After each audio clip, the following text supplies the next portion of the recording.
Baba Boo! Welcome again to the Slayedt Talks, the podcast. I am Cheche once again, and we're on our fourth episode already. In recap of the previous podcast, I had a talk about my favorite non-narrative film and why I did choose that. Today's episode will be more personal and not that deep to share things about. Have you got some preferences inspired from the aesthetics of films? Or simply to say, do you have a bias of film genre or genres you like watching on repeat? You got me, because today we will be talking about, obviously, the film genres. And without further ado, then let's get started. I manifest somehow that those who will be listening to the podcast will have a prior knowledge about genres. Yet going back to basics, genre describes to be the category, or the style, or the theme of a particular work. And since this is a film discourse, genres are expected to have a wider range because it also follows the subgenres or the supporting themes. Since a film cannot only stick to one genre, as it will specifically define the entire vibe of the film and our personal preferences. Before we proceed, for everyone's awareness, I would like to iterate that animation is not considered as a genre in film. Yet, it is a medium on how the film will be executed and visualized through a series of graphic efforts.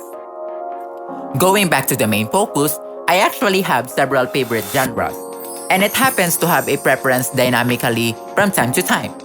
But after having a short reflection of myself, my favorite genre is science fiction, or basically known as sci-fi.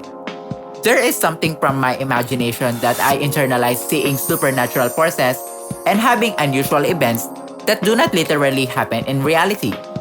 There are times that I feel like becoming a psychic because sometimes there are instances where I can predict the future in the smallest of details to myself and to my surroundings.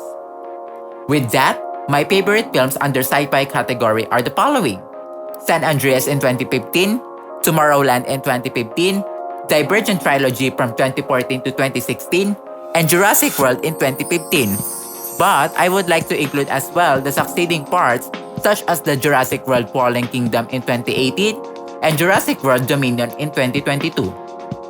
Science fiction would not be this astonishing if there comes no presence of adventure and action, for it increases the thrill and excitement to the aesthetics of the film, including the setting, plot, and characters' viewpoints.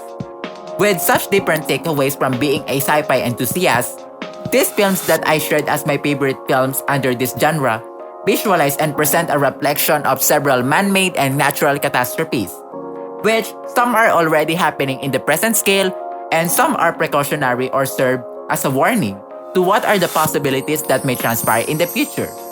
Furthermore, this genre allows to extend the vision of addressing political situations that struggled with unraveling the pervading social concerns to save the future of humanity within their cinematic universes.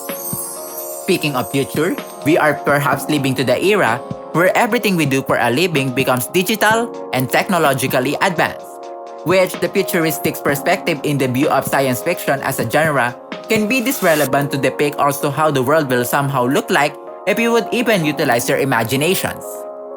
All things considered, genres are truly diverse in the film culture nowadays. And I guess it is good for you to explore other forms and styles so that it can extend your knowledge about the beauty of filmmaking as an art. That concludes our fourth episode, and I would like to express my gratitude once again for listening to my podcast. Don't miss my next episode since it continues to be more fun than anticipated. If you have further questions, don't be shy to ask me directly. Again, I am Cheche from the Slayedt Talks, the podcast, and see you again to my next episode.